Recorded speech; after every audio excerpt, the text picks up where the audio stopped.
Assalamualaikum warahmatullahi wabarakatuh. Salam sejahtera bagi kita semua.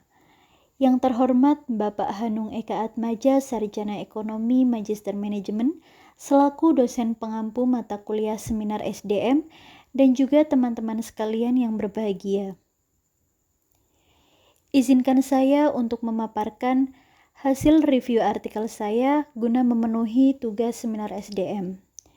Sebelumnya, perkenalkan, nama saya Koni Lulu Mahfia, mahasiswi S1 Manajemen Universitas Tidar tahun 2018.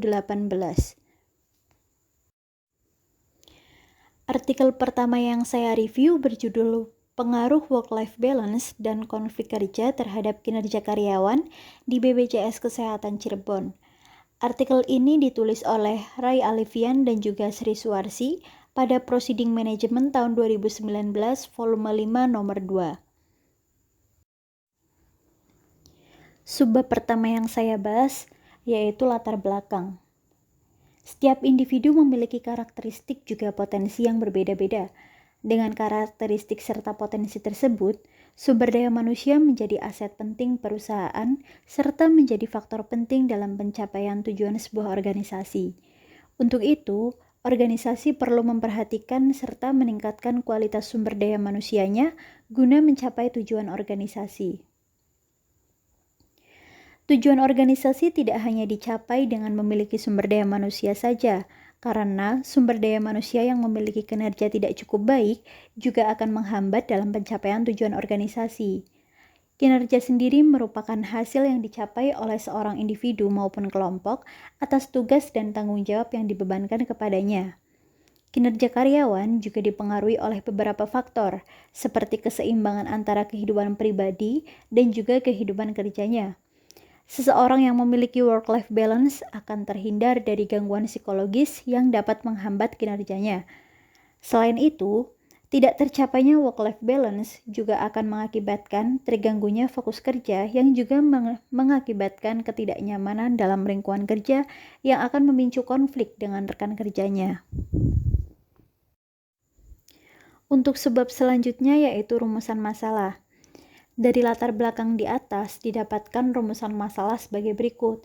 Yang pertama, untuk mengetahui work-life balance pada BPJS Kesehatan Cirebon, kemudian untuk mengetahui konflik kerja pada BPJS Kesehatan Cirebon, kemudian yang selanjutnya untuk mengetahui kinerja karyawan BPJS Kesehatan Cirebon, yang keempat untuk mengetahui pengaruh work-life balance terhadap kinerja karyawan BPJS Kesehatan Cirebon, yang kelima untuk mengetahui pengaruh konflik kerja terhadap kinerja karyawan BPJS Kesehatan Cirebon, dan yang terakhir untuk mengetahui pengaruh work-life balance dan konflik kerja terhadap kinerja karyawan BPJS Kesehatan Cirebon.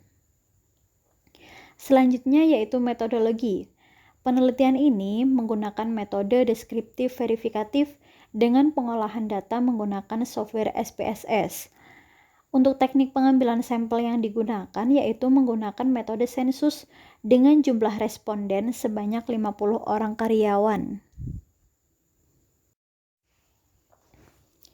Kemudian subbab yang selanjutnya yaitu pembahasan. Nah, dari hasil perhitungan pada variabel X1 yaitu work-life balance menunjukkan bahwa nilai T hitung sebesar 22,527 dan T tabel sebesar 1,679. Hal ini berarti bahwa nilai T hitung lebih besar daripada nilai T tabel, sehingga dapat disimpulkan bahwa ada pengaruh antara variabel work-life balance terhadap kinerja karyawan. Kemudian juga didapatkan nilai T hitung pada variabel X2 atau konflik kerja sebesar 3,325 dan nilai T tabel sebesar 1,679, yang berarti ada pengaruh antara variabel konflik kerja dengan kinerja karyawan. Nah, selain itu juga pada pengujian uji F atau uji simultan didapatkan nilai F hitung sebesar 253,750 dan F tabel sebesar 2,70 atau dapat dikatakan bahwa nilai F hitung lebih besar daripada F tabel, yang berarti bahwa terdapat pengaruh yang signifikan daripada variabel X1 atau work-life balance dan X2 konflik kerja terhadap variabel Y atau kinerja karyawan. Nah, selain itu juga pada pengujian koefisien determinasi didapatkan nilai R-square sebesar 0,915 atau 91,5% kontribusi work-life balance dan konflik kerja terhadap kinerja karyawan. Nah, untuk sisanya sebesar 8,5% itu dipengaruhi oleh variabel lain yang tidak diteliti. Kemudian yang selanjutnya yaitu kesimpulan.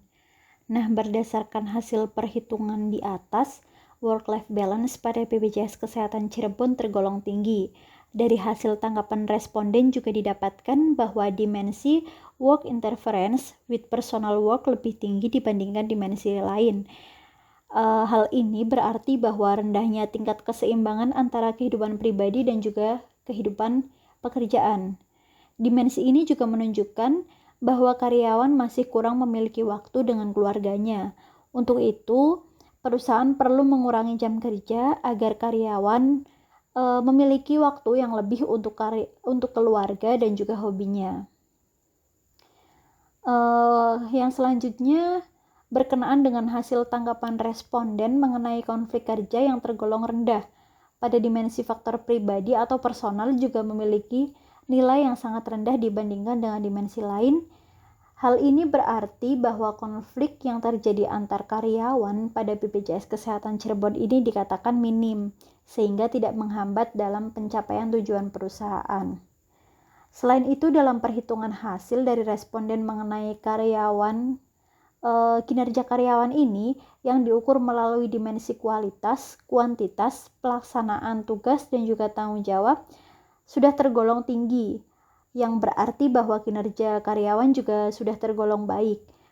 Kemudian untuk pengaruh work-life balance dan konflik kerja terhadap kinerja karyawan pada BPJS Kesehatan Cirebon ini secara simultan berdasarkan data yang diolah di atas sebesar 91,5%. Untuk subbab yang terakhir yaitu daftar pustaka. Nah, berikut ini saya lampirkan beberapa referensi yang digunakan penulis dalam proses pembuatan artikel ini. Demikian hasil review artikel saya dengan judul Pengaruh Work-Life Balance dan Konflik Kerja terhadap Kinerja Karyawan di BPJS Kesehatan Cirebon. Kurang lebihnya saya mohon maaf. Terima kasih banyak dan wassalamualaikum warahmatullahi wabarakatuh.